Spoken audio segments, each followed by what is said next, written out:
বাঙালি এবং বিজেপি এই দুটো একসঙ্গে যায় না। যে বাঙালিকে কোনোভাবেই ধর্মের ভিত্তিতে ভাগ করা যায় না। ল্যাঙ্গুয়েজ বাংলাদেশি ভাষা, বাংলা বলে নাকি কোনো ভাষাই নেই বলছেন বিজেপি নেতা অমিত মালব্য। বুলডোজার চালায়, এই বুলডোজারকে কিভাবে পাল্টা বাঙালি অস্মিতা দিয়ে গুঁড়িয়ে দিতে হয় সেটা বাঙালি দেখাতে জানে। আমরা শুক্রবার দিন করে দেখেছি নানা জায়গায়, কলকাতা হোক বা বিভিন্ন জেলার বিভিন্ন এলাকায় হোক, যে মুসলমান ভাইয়েরা তারা নামাজ পড়েন রাস্তায়। এটা নিয়ে কারো কোনো দিন কোনো অসুবিধাই হয়নি, আজকেও কোনো অসুবিধা হচ্ছে না, আগামীতেও হবে না। অসুবিধা হচ্ছে বিজেপি নেতাদের। কারণ দিতে পারি ইতিহাসে বাঙালি থাকবে, আরএসএস বিজেপির চিহ্ন অবধি আমরা মুছে দেবো, ইতিহাসের পাতায় তাদের ঠাঁই হবে আস্থা করে। আমি জানি যে এই যে লড়াই, এই ফ্যাসিস্ট আরএসএস বিজেপির বিরুদ্ধে যে লড়াই, সেটা বাঙালি জিতবে, বাঙালি জিতে দেখাবে এবং গোটা ভারতবর্ষকে বাঙালি পথ রাষ্ট্রের ক্ষমতা যাদের হাতে রয়েছে তারা যে কোনো মূল্যে এই বাংলাকে দখল করতে চায়। এই রাজনৈতিক ক্ষমতা, বাংলার রাজনৈতিক ক্ষমতা তারা হাতে পেতে চায়, কিন্তু বাঙালির ভালো মন্দ নিয়ে তার কোনো চিন্তা নেই। সুভাষচন্দ্র বসুকে যে ব্যক্তি দেশদ্রোহী তকমা দিতে পারে, তার যারা রাজনৈতিক উত্তরসূরি তাদেরকে কি আপনি বিশ্বাস করতে পারেন? জিনিস বাঙালি কি জিনিস তারা জানে। বাঙালি হিসেবে ও হিন্দু ও মুসলমান এইভাবে ভাঙায় বিশ্বাস করি না। হ্যাঁ, এটা বাংলা ভার্সেস বিজেপি, বাঙালি ভার্সেস বিজেপি, এই যে লড়াই, এবং বিজেপিকে হারানোটা জরুরি বারবার আপনারা বলছেন, কেন, কি বিষয় একটু বিস্তারিত জানেন? দেখুন, আমরা অন্তর থেকে মনে করি যে আপনি হয় বাঙালি হতে পারেন আর নয় বিজেপি হতে পারেন। বাঙালি এবং বিজেপি এই দুটো একসঙ্গে যায় না। তার কারণ হলো বাঙালির যে হাজার হাজার বছরের ইতিহাস, তা এক যৌথ যাপনের ইতিহাস। বিভিন্ন ধর্মের মানুষ, বিভিন্ন বর্ণের মানুষ, এমনকি বাংলা ভাষার মধ্যে বিভিন্নভাবে বাংলা বলা মানুষ, আমরা একসঙ্গে বাংলা এই যে ধারণা শুধুমাত্র একটি ভূখণ্ড নয়, আমরা মনে করি বাংলা একটি ধারণা, যে ধারণার মধ্যে রয়েছে মুক্ত চিন্তার প্রকাশ, যে ধারণার মধ্যে রয়েছে সহমর্মিতার প্রকাশ এবং যে ধারণার মধ্যে রয়েছে একে অপরের প্রতি সম্মানের প্রকাশ। এই সম্মানের জায়গাটা যখন বিভাজন, যখন বিভীষিকাময় একটি রাজনৈতিক ন্যারেটিভ ছড়ানোর চেষ্টা হয়, এই যৌথতা, এই যৌথ যাপনের যে ইতিহাস তা আক্রান্ত হয়। এবং বাঙালির এই যৌথ যাপনের ইতিহাস এতটাই পুরনো এবং এতটাই গভীরে প্রথিত, এই বাংলার মাটিতে হিন্দু হোক, মুসলমান হোক, অন্য যে কোনো ধর্মের মানুষ হোক, এমনকি এই বাংলার যারা আদি ভূমিজ মানুষ, তাদের সঙ্গে বাংলার মানুষের যে সম্পর্ক, তাতে রয়েছে এক আত্মীয়তার বাঁধন। এই আত্মীয়তার বাঁধনের নামই বাংলা। হাজার বছরের শ্রেষ্ঠ বাঙালি বলতে আমরা যাকে বুঝি, সেই রবীন্দ্রনাথ ঠাকুর তার বিভিন্ন লেখায়, তার বিভিন্ন বক্তব্যে বাংলার এবং ভারতবর্ষেরও এই যৌথতার উদযাপনের কথা বলে গেছেন। আমরা কখনো বাঙালি হিসেবে ও হিন্দু ও মুসলমান এইভাবে ভাঙায় বিশ্বাস করি না। হ্যাঁ, এটা ঠিক যে বিভিন্ন সময় মুসলমান যারা, তাদেরকে আলাদা করে দেখার, আলাদা করে দেখানোর প্রচেষ্টা হয়েছে, হয়নি এ কথা আমরা বলতে পারি না। কিন্তু দিনের শেষে ইতিহাসে কিন্তু এটাই লেখা থেকেছে যে বাঙালি, সে হিন্দু হোক বা মুসলমান, এক প্রাণ হয়ে মেচেছে। নজরুলের ভাষায় আমরা বলতে পারি, হিন্দু মুসলমান একই বৃন্তে দুটি কুসুম। আমরা বর্তমান সময়ে একটি রাজনৈতিক অপশক্তির যে উত্থান দেখতে পাচ্ছি, তারা আমাদের বোঝাতে চায় যে একই কুসুম নয়, বরং বাঙালি হিন্দু তারা একদিকে, বাঙালি মুসলমান তারা অন্যদিকে। বাংলার ইতিহাস কিন্তু তা বলে না। বাংলার ইতিহাস বারে বারে এটা দেখিয়েছে, সে স্বাধীনতা আন্দোলন হোক, স্বাধীনতা আন্দোলনের পূর্বের অতীত ইতিহাস হোক, এমনকি স্বাধীনতা আন্দোলনের পরবর্তী ইতিহাস হোক, দেশভাগের যে ইতিহাস, বাংলা ভাগের যে ইতিহাস, তাতে যে যন্ত্রণা লেগে রয়েছে, তাতে এই বাঙালি জাতিকে বিভক্ত করবার যে অপপ্রচেষ্টা, তার যে ছোঁয়া লেগে রয়েছে, সেই ক্ষতকে, সেই অপচেষ্টাকে আমরা হারিয়েই কিন্তু এগিয়েছি। আজকে বর্তমান সময়ে বাংলাতে যখন হিন্দু বাঙালি, মুসলমান বাঙালি এইভাবে ভাগ করে দেওয়ার চেষ্টা চলছে, আমি আপনাকে একটা কথা নিশ্চিতভাবে বলতে পারি, এই চেষ্টা যারা করছেন তারা বাংলা কি জিনিস, বাঙালি কি জিনিস তারা জানেন না। এদের রাজনৈতিক পূর্বপুরুষরা যে অত্যাচারী ব্রিটিশদের পদলেহন করতেন, সেই সময় ব্রিটিশরা যে কৌশল অবলম্বন করেছিলেন বা বলা ভালো করার চেষ্টা করেছিলেন বাংলাকে ভাগ করবার মাধ্যমে, ধর্মীয় লাইনে বাংলাকে ভেঙে দিয়ে, বাঙালি জাতিকে ভেঙে দিয়ে তারা নিজেদের আধিপত্য কায়েমের যে প্রচেষ্টা করেছিলেন, তা রাস্তায় নেমে রুখেছিল সেই সময়কার বাঙালি। সে কোন ধর্ম সেটা কেউ দেখতে যায়নি। রবি ঠাকুরের নেতৃত্বে 1905 বঙ্গভঙ্গ বিরোধী আন্দোলন ভারতবর্ষের ইতিহাসে, বাংলার ইতিহাসে যে গৌরবোজ্জ্বল অধ্যায়, সেই অধ্যায়ের ধারাবাহিকতা আমাদের শিরায় শিরায় বইছে। ব্যক্তিগতভাবে দেশবন্ধু চিত্তরঞ্জন দাসকে আমি শ্রেষ্ঠতম বাঙালি রাজনীতিবিদ বলে মনে করি। সেই দেশবন্ধু চিত্তরঞ্জন দাস তার বেঙ্গল প্যাক্ট প্রপোজালের মাধ্যমে বাঙালি হিন্দু এবং বাঙালি মুসলমানের মধ্যে সম্পর্ক, তাদের মধ্যেকার সমীকরণ রাজনৈতিকভাবে ঠিক কোন খাতে বওয়া উচিত সেটা আমাদের দেখিয়েছেন। আমাদের দুর্ভাগ্য, জাতির দুর্ভাগ্য, যে বাঙালি জাতির বাতিঘর দেশবন্ধু চিত্তরঞ্জন দাস তিনি অকাল প্রয়াত হন। তিনি যদি তার পুরো সময়, স্বাভাবিক জীবনকালের পুরোটা সময় যদি রাজনৈতিকভাবে আমাদের দিতে পারতেন, তার যে সিদ্ধান্ত, তার যে দিশা দেখানো, সেটা যদি আমরা তার কাছ থেকে পেতাম, তার অকাল প্রয়াণ যদি না হতো, তাহলে বাঙালির ইতিহাস হয়তো আরেকটু অন্যরকম হতো। তার রাজনৈতিক ভাবশিষ্য শরৎচন্দ্র বসু এবং নেতাজি সুভাষচন্দ্র বসু বারে বারে একটা কথা বলেছিলেন যে বাঙালিকে কোনোভাবেই ধর্মের ভিত্তিতে ভাগ করা যায় না। আপনারা জানেন, স্বাধীনতা আন্দোলন চলাকালীন সেই সময়কার হিন্দু মহাসভার নেতা শ্যামাপ্রসাদ মুখোপাধ্যায় এই হিন্দু বনাম মুসলমান বিভাজনের রাজনীতির প্রস্তাব নিয়ে যখন নেতাজি সুভাষচন্দ্র বসুর কাছে গেছিলেন, সরাসরি পত্রপাঠ তা শুধুমাত্র প্রত্যাখ্যানই করেছিলেন নেতাজি সুভাষচন্দ্র বসু, তাই নয়, তিনি বরং এও বলেছিলেন যে এই বিভাজনের রাজনীতি, এই সাম্প্রদায়িকতার রাজনীতিকে দরকারে বলপূর্বক নেতাজি সুভাষচন্দ্র বসুর রাজনৈতিক শিষ্যরা আটকাবে, এবং তা কিন্তু তারা আটকেছিলেন। এই প্রস্তাব, এই সাম্প্রদায়িক বিভাজনের প্রস্তাব শ্যামাপ্রসাদ যখন নেতাজিকে দেন, তিনি তখন যা প্রত্যাখ্যান করেন, তার পরবর্তীতে এই শ্যামাপ্রসাদ মুখার্জি, যাকে আজকের বিজেপি নেতারা তাদের অন্যতম পুরোধা বলে মনে করে, তিনি তার নিজের ডায়েরি লিভস ফ্রম আ ডায়েরিতে লিখে যান যে নেতাজি সুভাষচন্দ্র বসু একজন দেশদ্রোহী, একজন হিন্দু বিরোধী। বাংলার মাটিতে দাঁড়িয়ে শ্যামাপ্রসাদ মুখার্জি নেতাজি সুভাষচন্দ্র বসুকে দেশদ্রোহী এই আখ্যা দিয়েছিলেন। আর আজকের দিনের বিজেপি নেতারা আমাদেরকে বোঝানোর চেষ্টা করেন যে শ্যামাপ্রসাদ মুখার্জি নাকি পশ্চিমবাংলার জনক, তিনি না থাকলে নাকি এই পশ্চিমবঙ্গ, হিন্দু বাঙালি এরা থাকতে পারতেন না, ইত্যাদি ইত্যাদি। আপনি বুকে হাত রেখে, আপনি হিন্দু হন, মুসলমান হন, আপনি যেই হন, যদি আপনি বাঙালি হয়ে থাকেন, যদি আপনি প্রকৃত অর্থে এই ভারতের একজন ভারতবাসী হয়ে থাকেন, আপনি আমাকে বলুন, নেতাজি সুভাষচন্দ্র বসুকে যে ব্যক্তি দেশদ্রোহী তকমা দিতে পারে, তার যারা রাজনৈতিক উত্তরসূরি, তাদেরকে কি আপনি বিশ্বাস করতে পারবেন? শ্যামাপ্রসাদ মুখার্জির যে রাজনীতি, তা সরাসরি নেতাজি সুভাষের রাজনীতির বিপ্রতীপে দাঁড়িয়েছিল। আমি মনে করি যে কোনো প্রকৃত বাঙালি কোনোভাবেই নেতাজি সুভাষচন্দ্র বসুর যে রাজনৈতিক বক্তব্য, তার যে রাজনৈতিক অবস্থান, তার বিরুদ্ধে যেতে পারেন না। হ্যাঁ, তার সমালোচনা যে কারো হতে পারে, যে কোনো রাজনৈতিক ব্যক্তি তার রাজনৈতিক জীবন, তার কর্মকাণ্ড নিয়ে সমালোচনার অধিকার প্রত্যেকের আছে। আমি বলতে পারি না যে স্বয়ং নেতাজি সুভাষের প্রতিটি রাজনৈতিক পদক্ষেপ কোনো রকম প্রশ্নের ঊর্ধ্বে, কিন্তু তার এই যে রাজনৈতিক অবস্থান, যে বাঙালিকে, ভারতবর্ষকে ধর্মের নামে ভাগ করা যায় না, রাজনীতিতে ধর্ম আনা যায় না, কোনো প্রকৃত বাঙালি এর সঙ্গে দ্বিমত হবেন বলে আমার তো মনে হয় না। অথচ আজকে বিজেপি, আরএসএসের যে রাজনীতি, তারা বারবার করে বাংলা দখল করবার জন্য, বাংলা ভূখণ্ডের রাজনৈতিক ক্ষমতা দখল করবার জন্য, তারা বাঙালিকে সেই পুনরায় তাদের যারা প্রভু ছিল, সেই ব্রিটিশরা যেভাবে ডিভাইড অ্যান্ড রুল করতে চেয়েছিল, একইভাবে তারা বাঙালিকে কিন্তু ধর্মের নামে ভেঙে এই ডিভাইড অ্যান্ড রুল করতে চাইছে। আমি প্রতিটি বাঙালির কাছে, প্রতিটি শুভ চিন্তক বাঙালির কাছে এই আবেদন জানাবো যে আপনারা একবার ভেবে দেখবেন যে বাঙালি জাতির আসল জোরের জায়গাটা কি শুধুমাত্র তার ব্যক্তিগত ধর্মীয় পরিচয়, নাকি সামগ্রিকভাবে তার এই জাতিসত্তা, তার এই বাঙালি পরিচয়। আমরা বহু হাজার বছর ধরে যে যাপনের মধ্যে দিয়ে গেছি, আজও রয়েছি, আগামীতেও থাকবো বলে আমার বিশ্বাস। সেই যৌথ যাপনই কিন্তু আমাদের জোরের জায়গা। আজ ভারত রাষ্ট্রের ক্ষমতা যাদের হাতে রয়েছে তারা যে কোনো মূল্যে এই বাংলাকে দখল করতে চায়, এই রাজনৈতিক ক্ষমতা, বাংলার রাজনৈতিক ক্ষমতা তারা হাতে পেতে চায়, কিন্তু বাঙালির ভালো মন্দ নিয়ে তার কোনো চিন্তা নেই।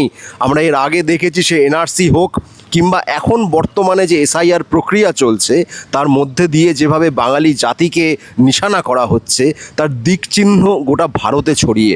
কোনোদিন ভাবতে পেরেছিলেন আজ থেকে 2 বছর আগে, 5 বছর আগে, 10 বছর আগে যে ভিন রাজ্যে, অন্যান্য রাজ্যে স্রেফ বাংলা ভাষায় কথা বলার কারণে আক্রান্ত, হেনস্থা শুধু নয়, মৃত্যু অবধি হতে পারে?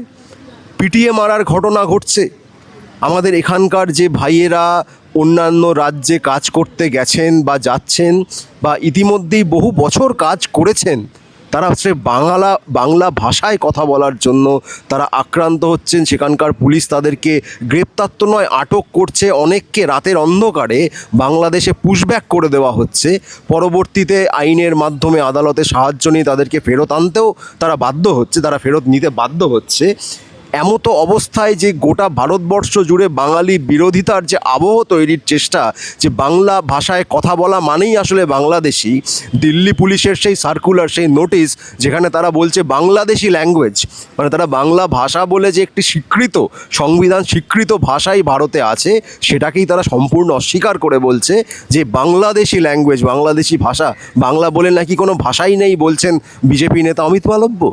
আজকে আমাদের এই ভিন রাজ্যের এই হানাদার বাহিনী যারা এই গুজরাট বা মহারাষ্ট্র বা উত্তরপ্রদেশ বা দিল্লির যে বিভিন্ন বিজেপি নেতারা সরাসরি বাঙালি অস্মিতার গোড়ায় আঘাত হানছেন, বাঙালি জাতির অস্তিত্বের গোড়ায় আঘাত হানছেন, আমাদের মাতৃভাষা বাংলাকে যেভাবে তারা প্রতিনিয়ত অপমান করে চলেছেন, সেইটা কি বাঙালি মেনে নিতে পারে?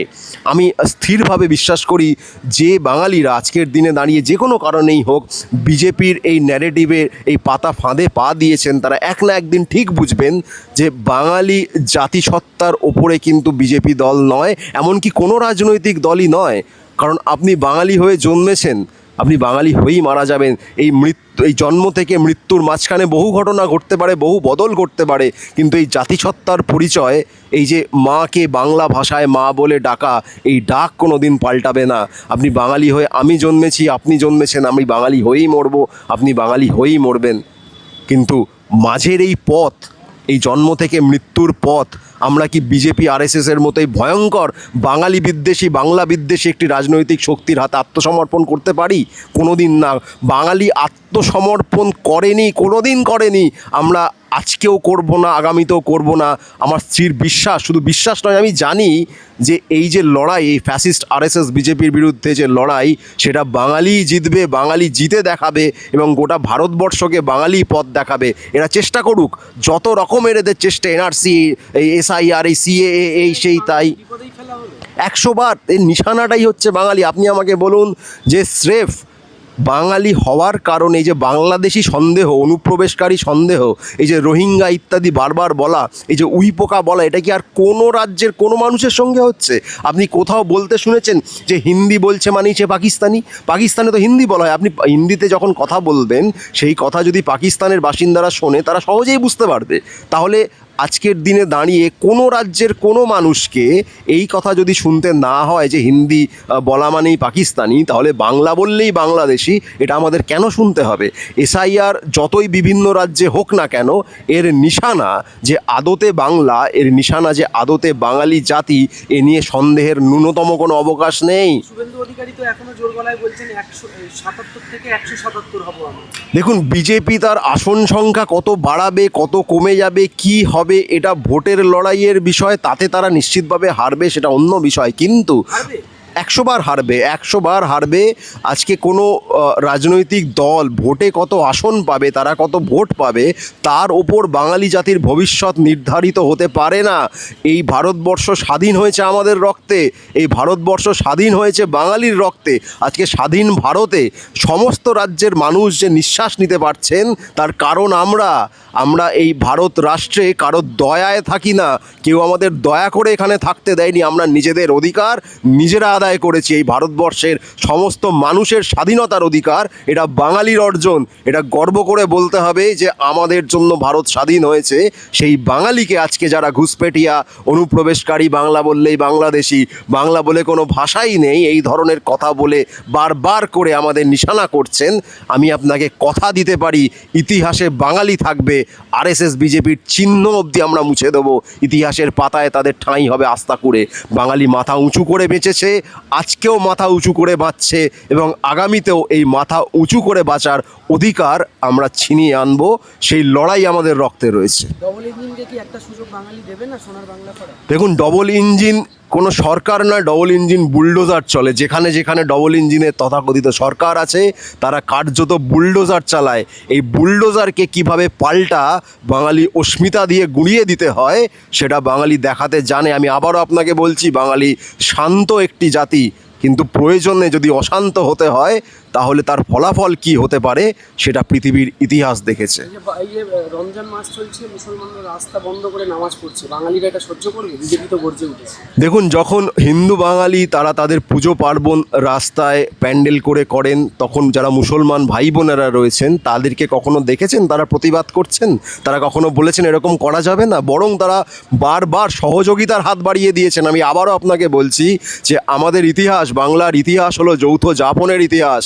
এখানে প্রত্যেকে তার ধর্মাচরণ করবার স্বাধীনতা তারা অর্জন করেছে লড়াই করে ইত্যাদি নয়, বরং সমাজের মধ্যেই সহিষ্ণুতা রয়েছে, এই সম্মান, পারস্পরিক শ্রদ্ধা রয়েছে যে প্রত্যেকে তাদের নিজস্ব ধর্মাচরণ করবে এবং অন্যান্য ধর্মের মানুষ তাদেরকে সহযোগিতা করবেন, সম্মান করবেন। হ্যাঁ, সাধারণ মানুষের ভীষণ অসুবিধা হচ্ছে এরকম কোনো কাজ কোনো ধর্মের মানুষ কখনোই চান না করতে, কিন্তু রমজান মাস চলুক বা জুম্মাবারের নামাজ বলুন, বিভিন্ন সময় মুসলমান ভাইয়েরা, মুসলমান বোনেরা তাদের যে ধর্মাচরণ করেন তাদের হাজারবার অধিকার আছে, তাই সেই ধর্মাচরণ করবার। আজ অবধি আপনি এই বিজেপির উত্থানের আগে কোনো দিন শুনেছিলেন যারা বাঙালি হিন্দু তারা গিয়ে এনে আপত্তি করছে? বিভিন্ন সময় আমরা শুক্রবার দিন করে দেখেছি নানা জায়গায়, কলকাতা হোক বা বিভিন্ন জেলার বিভিন্ন এলাকায় হোক, যে মুসলমান ভাইয়েরা তারা নামাজ পড়েন রাস্তায়। এটা নিয়ে কারো কোনো দিন কোনো অসুবিধাই হয়নি, আজকেও কোনো অসুবিধা হচ্ছে না, আগামীতেও হবে না। অসুবিধা হচ্ছে বিজেপি নেতাদের, কারণ তারা এইটা সহ্য করতে পারছেন না। আমি বলে রাখি, বাঙালি আসলে বিজেপিকে সহ্য করতে পারে না, এবং এই যে সহ্য করতে পারছে না তার জবাব সে ভোটে হোক, রাস্তার লড়াইয়ে হোক, সমাজের ময়দানে হোক, বারবার করে আমরা দিতে থাকবো। আরএসএস বিজেপির চিহ্ন আমরা এই বাংলার মাটি থেকে মুছে দেবো। শেষ বিষয়, গতকাল প্রতিকুর রহমান বাম ছেড়ে তৃণমূলে যোগ দিলেন, আজকে দিবেন্দু বিশ্বাস একজন প্রাক্তন ফুটবলার এবং বিজেপি প্রাক্তন নেতা, তিনি তৃণমূলে যোগ দিলেন, কীভাবে দেখছেন? দেখুন, দলবদল ইলেকটোরাল পলিটিক্স, নির্বাচনী রাজনীতির একটি স্বাভাবিক অংশ। প্রতিকুর রহমান তার নিজস্ব কিছু কারণ দেখিয়ে তিনি দলবদল করেছেন। আরেকজন যার কথা দিবেন্দু বিশ্বাসের কথা বললেন, তিনি তার মতো করে দলবদল করেছেন। দলবদল তার ব্যক্তিগত বিষয়, সেটা কেউ ভালো চোখে দেখবেন, কেউ খারাপ চোখে দেখবেন, কিন্তু এটা নিয়ে সার্বিক যে লড়াই, বিজেপি বিরোধিতার যে লড়াই, সেটাতে কোনো ঘাটতি হবে বা সেটাতে কোনো টান পড়বে বলে আমি মনে করি না। বাঙালি শক্তি কি বাড়ছে? 100 বার আমি শুধুমাত্র তৃণমূল কংগ্রেস বলে বলবো না, আমি মনে করি বাংলা বনাম বিজেপি, বাঙালি বনাম বিজেপির যে লড়াই, তাদের তৃণমূল কংগ্রেস যে অগ্রগণ্য ভূমিকা পালন করছে, একের পর এক নির্বাচনে তা প্রমাণিত। আর যারা তৃণমূল কংগ্রেসকে পছন্দ করছেন না, আমি অনুরোধ করব যে বাঙালি জাতির স্বার্থে, বাংলার স্বার্থে আপনার তৃণমূল বিরোধী যদি হয়ে থাকেন, ভোটটা বিজেপি বাদ দিয়ে অন্য যে কোনো তৃণমূল বিরোধী রাজনৈতিক দলকে দিন, বিজেপিকে দেবেন না। আর যারা বিজেপিকে পছন্দ করছেন না তারাও তৃণমূল কংগ্রেসকে দিন, অন্য কাউকে দিন, এইভাবেই ভোটটা দেবেন যাতে বিজেপিকে এই বাংলার মাটি থেকে চিরতরে বিদায় করে দেওয়া যায়। বিজেপি বিরোধী, বিজেপি বনাম বাংলা, 100 বার এই লড়াই শুধুমাত্র তৃণমূল কংগ্রেস বনাম বিজেপি বনাম সিপিএম বনাম কংগ্রেস, এই অক্ষে আমি দেখতে রাজি নই। ভোটের আগেই বিজেপি হেরে যাবে। দেখুন, বিজেপি শুধু ভোটে হারা বলে নয়, বারবার আমি একটাই কথা বলবো, ভোটে তো হারাতেই হবে, তাদেরকে ভোটের আগে পরে, মাঝখানে, ওপরে নিচে, ডাইনে বাঁয়ে সবভাবে হারাতে হবে। শুধু হারাতে হবে তাই না, তাদেরকে নিশ্চিহ্ন করে দিতে হবে, কারণ বাংলার মাটিতে এরকম ভয়ঙ্কর, অসভ্য, বর্বর একটি রাজনৈতিক শক্তির কোনো ঠাঁই থাকতে পারে না। দাদা, এই যে এসআইআর হচ্ছে, লক্ষ লক্ষ মানুষ আতঙ্কে আছে, তার নামটা থাকবে কি থাকবে না, কিন্তু তারা ভারতীয়, ইচ্ছাকৃতভাবেই আতঙ্ক তৈরি করা হচ্ছে, বিশেষ করে বাঙালিকে নিশানা করা হচ্ছে, তাদেরকে এই আতঙ্কের আবহের মধ্যে রেখে যে কার্যসিদ্ধি আরএসএস বিজেপি করতে চাইছে নির্বাচন কমিশনের মাধ্যমে, সেটা আজ দিনের আলোর মতো স্পষ্ট। এই প্রক্রিয়ার মাধ্যমে তারা বহু নাম বাদ দিতে চাইছে। তার একটা কারণ হলো আগামীতে জনগণনা হবে, জনগণনার পর ডিলিমিটেশন অর্থাৎ আসন পুনর্বিন্যাস হবে। যদি ইলেকটোরাল রোলে বাংলার ভোটারদের সংখ্যা ভীষণভাবে কমিয়ে দেওয়া যায় গুরুত্বের জায়গা থেকে, আগামীতে ভারত রাষ্ট্রে বাংলার যে লোকসভার আসন থাকবে তা এতটাই সীমিত হয়ে পড়বে যে ভারতবর্ষ যখন নীতি নির্ধারণ করবে, সেই নীতি নির্ধারণে বাংলার মানুষের কার্যত কোনো ভূমিকা থাকবে না। আমরা গোবলয়ের কলোনিতে পরিণত হব। আমরা রাজস্ব দেব, আমরা কর দেব, যাবতীয় সম্পদ আমাদের এখান থেকে তুলে নিয়ে যাওয়া হবে, কিন্তু আমরা সেই রাজস্বের কতটা ফেরত পাবো, সেই করের কতটা ফেরত পাবো, সেই সম্পদের কতটা ফেরত পাবো, সেই সিদ্ধান্ত নেওয়ার ক্ষমতা আর আমাদের হাতে থাকবে না। অর্থাৎ আপনাকে একটা জিনিস স্পষ্টভাবে বুঝতে হবে, আপনার ভোটাধিকার থাক বা না থাক, তালিকায় নাম থাক বা না থাক, আপনার ভোটের মূল্য হবে শূন্য।